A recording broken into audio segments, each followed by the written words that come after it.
The rain falls relentlessly, thick and cold, turning the road into a treacherous mirror of wet asphalt. My fingers grip the steering wheel tightly, and my mind drifts far away, lost in the confusion that my life has become. For weeks, everything seems to be crumbling: my job, my family, myself. The rhythmic sound of the windshield wipers is the only beat that anchors me in the present. And then it happens. The screech of tires against the soaked ground tears through the silence of the car. My eyes widen as a pair of headlights appears out of nowhere, coming too fast, right at me. My heart rises to my throat. I try to swerve. Too late. The impact throws me against the seatbelt. My head lightly hits the headrest. The world seems to spin, and for a moment, everything goes silent. Just the muffled sound of rain hitting the hood. I take a deep breath. My body is intact. My hands tremble as I release the steering wheel. The engine is dead, but the panic still pulses within me. The car door swings open with a jolt, and his voice hits me like a lightning bolt. "You must be joking." His tone is heavy with irritation and disbelief. I turn my head and see him for the first time. The man standing there, dripping in the rain, has an expression that mixes anger and exhaustion.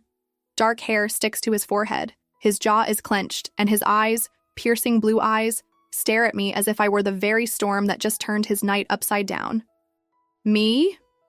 My voice comes out sharper than I intended. I unbuckle the seatbelt and step out of the car, the rain enveloping me immediately. "You appeared out of nowhere. Do you think you can drive around like a lunatic?" "Lunatic?" He lets out a sarcastic laugh and runs a hand over his wet face. "You didn't look at the road for a second, did you?" I cross my arms, ignoring the cold that cuts through me. Maybe because I was busy trying not to die.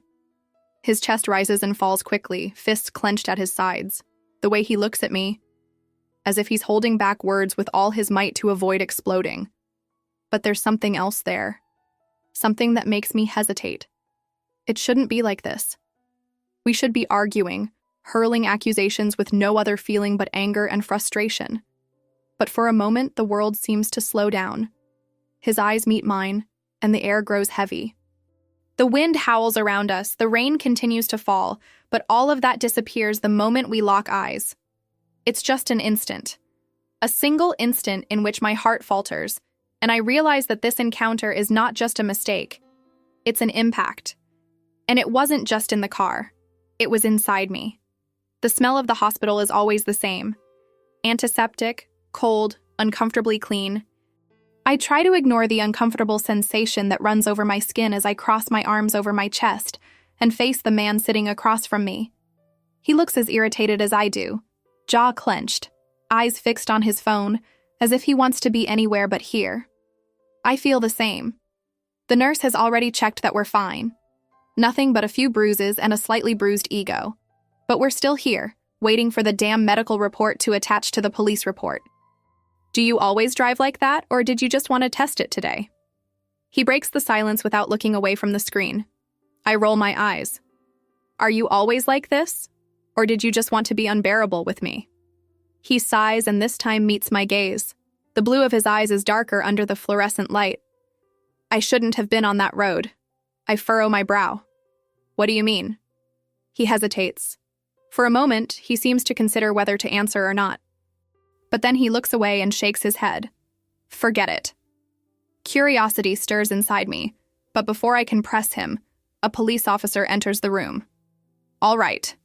We have the initial report of the accident," he says, with a tired look, as if he has seen this scene thousands of times before. "Neither of you suffered serious injuries, but you'll need to deal with the insurance and vehicle repairs." I exchange a quick glance with the man in front of me. Great. As if my life wasn't complicated enough, now I have to sort out this chaos with him.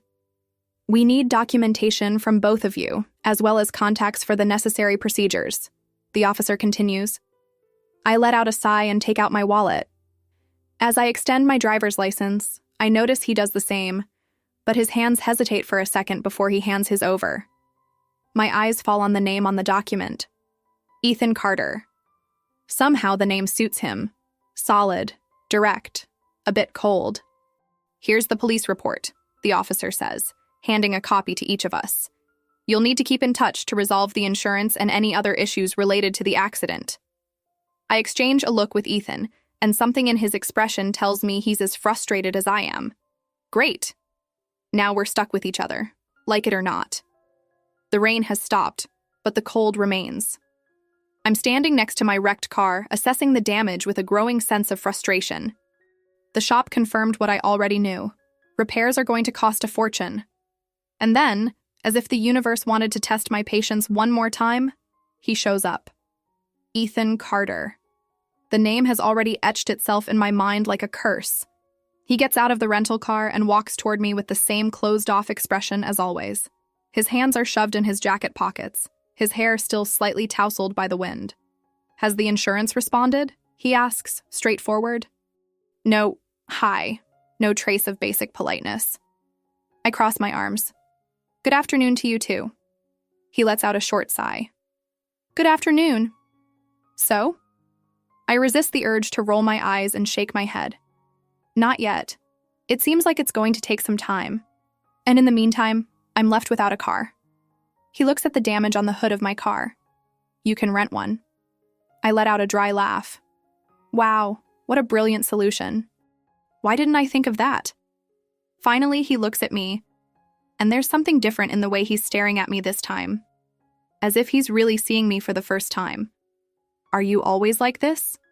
He asks, tilting his head slightly. Like what? Ready to fight. I cross my arms and stare back at him. Only when I'm dealing with unbearable people. One corner of his mouth lifts, almost as if he's enjoying himself. Interesting, he murmurs, shaking his head. And then, something unexpected happens. For a moment, just a moment, I see something different in his eyes. A silent exhaustion, something too heavy to carry alone. And I realize that he's not just an arrogant guy who crossed my path by chance. He's running from something. And then, without thinking, the words slip out. You said you shouldn't have been on that road that night. Why? He freezes. The tension returns to his shoulders, and his eyes become inscrutable. That's none of your business. The way he says this should make me back off. But instead, it just makes me more curious. Something tells me that Ethan Carter isn't just an annoying guy who messed up my car. He's an enigma.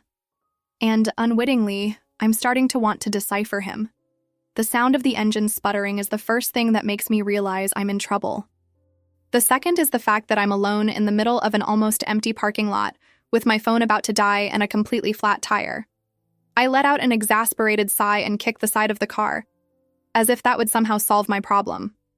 The day had already been chaotic, and this just confirms that the universe has a sick sense of humor. My first attempt to change the tire lasts exactly 2 minutes before I realize I have no idea what I'm doing. And then, as if he's been waiting for the right moment to reappear in my life, he shows up. Ethan Carter. Standing there on the other side of the parking lot, holding a cup of coffee and watching me with an inscrutable expression. Need help? He asks, and I swear I see a hint of amusement in his eyes. I cross my arms, trying to maintain my dignity. No, I'm fine. He raises an eyebrow. Really? Really? For a moment, I think he's just going to shrug and walk away. But instead, he sighs, puts the coffee on the hood of the car, and bends down to assess the damage. Do you at least know where the jack is? I bite my lip, hesitant. Ethan looks up at me and lets out a low laugh. That's what I thought. I should feel irritated. But there's something in the way he speaks, without sarcasm or superiority, that disarms me. I just watch as he rolls up the sleeves of his shirt and gets to work. His hands are steady, precise. As if he's done this 1,000 times before. And then, I notice something strange. You always show up when I'm in trouble. He doesn't stop what he's doing. And you always refuse help before realizing you need it. I open my mouth to retort, but then close it again, because he's right. We sit in silence for a while, just the sound of tools and the wind around us, until he finishes tightening the last screws and stands up, wiping his hands on his jeans. Done. Thanks, I murmur, a bit embarrassed. He shrugs. No problem, but it was. Because for a moment, we're not two people stuck in an accident and insurance problems. We're just two people who somehow keep crossing paths. And for the first time, I wonder if it's really coincidence. The music is loud, the atmosphere too crowded, too hot. I shouldn't be here. But after chaotic days, a friend insisted that an event like this, full of people laughing, drinking, and pretending that life is light, would be a necessary distraction. I tried to disagree. But now I'm here, holding a drink in my hand and trying to look more comfortable than I really am. And then, as if fate is playing another trick on me, he's here too. Ethan Carter. The same Ethan Carter who changed my tire, who made me laugh without meaning to, who somehow keeps appearing in my life as an annoying reminder of something I don't know if I want to understand. He's on the other side of the room, talking to someone. Serious face, attentive gaze, holding a glass of whiskey as if nothing could shake his composure. Until his eyes find mine. The air around me feels heavier. My skin heats up irritatingly, and the way he stares at me, unblinking, makes something strange happen in my chest. Then, as if the universe needed to stoke this fire, I hear someone next to me laugh. Funny how you two seem like a couple fighting since day one. I turn my face to my friend, confused. What? She shrugs, taking a sip of her own drink. It's the tension. Like you're about to explode at any moment. That's ridiculous, I say too quickly. But the discomfort is already there, growing inside me. I take another sip of my drink as if that could erase the feeling that she might be right. And then I see it. Ethan is no longer alone. A woman, beautiful, blonde, confident, approaches him, lightly touching his arm while whispering something in his ear. He doesn't pull away. He just listens, a half smile on his lips. And I feel it, the bitter taste of jealousy spreading in my throat. It doesn't make sense. It can't make sense. But when he turns back to me again, still with that loaded gaze, I realize he saw it too. The way some random guy approached me a few minutes ago. The casual touch on my shoulder, the forced smile I gave in response. And then I know. It's not just me feeling this. He is too. The parking lot is almost empty. The cutting night wind cuts through my skin, but that's not what makes me tremble. It's him. Ethan Carter stands in front of me, hands shoved in his jacket pockets, shoulders tense. His gaze is locked on mine as if he's trying to decipher something, trying to hold on to something. But I already know. I saw it in his eyes at that party. In the way his jaw clenched when that guy touched my shoulder. In the way his expression hardened when the woman next to him smiled too much. And now, we're here. You were having fun in there. His voice is low but heavy with something I can't name. I cross my arms, trying to shield myself from the cold and from everything I'm feeling. Not as much as you. His eyes shine for a moment, as if my teasing affects him more than it should. He steps forward. Why do you do this? I should be asking you that. The tension between us is almost suffocating. My heart is racing too fast. The words are stuck in my throat, but at the same time, there's something growing between us. Something that has always been there, waiting for the right moment to break free. This is madness, I murmur, but my voice trembles. Ethan lets out a short, humorless laugh. I know. He runs a hand through his hair, as if trying to organize his thoughts. But then he looks at me again. Since that night, on that road, I can't get you out of my head. The air seems to escape from my lungs. Ethan, you feel it too. It's not a question. It's a statement. And then he's closer. Close enough for me to smell him. To notice the slight tremor in his fingers when his hand touches my face. I should pull away. But instead, I close my eyes. And when his lips meet mine, everything fades away. The world, the rain of that night, the accident. There's only the heat of his body against mine, the firm grip of his hands holding my face as if he's afraid I might disappear. The kiss isn't gentle, it's intense. Charged with everything we've repressed until now. And maybe that's why, in the moment we pull away, reality comes back like my hands are still on his jacket. His gaze is still locked on mine. But then, he steps back. And I know. We both know. That kiss was never supposed to happen. But now, there's no pretending that nothing has changed. I should respond. My phone vibrates next to me, the screen lighting up the dark room. Ethan Carter. The name flashes for the third time that night. But I don't answer. Because I don't know what to say. Because if I answer, maybe my voice will waver, and he'll realize that I'm just as scared as he is. The kiss still burns on my skin. I can still feel the way his hands held my face, how his lips found mine with an urgency that shouldn't have existed. But it did. And now, everything is confusing. I run my hand over my face, trying to brush away the mess of my thoughts. But it doesn't go away. It's been there since we pulled away that night. Since I saw the expression in his eyes, desire mixed with a fear I recognize because it's inside me too. The next morning, the messages start. Ethan, we need to talk. Ethan, we can't pretend nothing happened. Ethan, call me. And then, silence. Days go by, and instead of facing him, I do what I do best. I run away. I avoid places where I know he might be.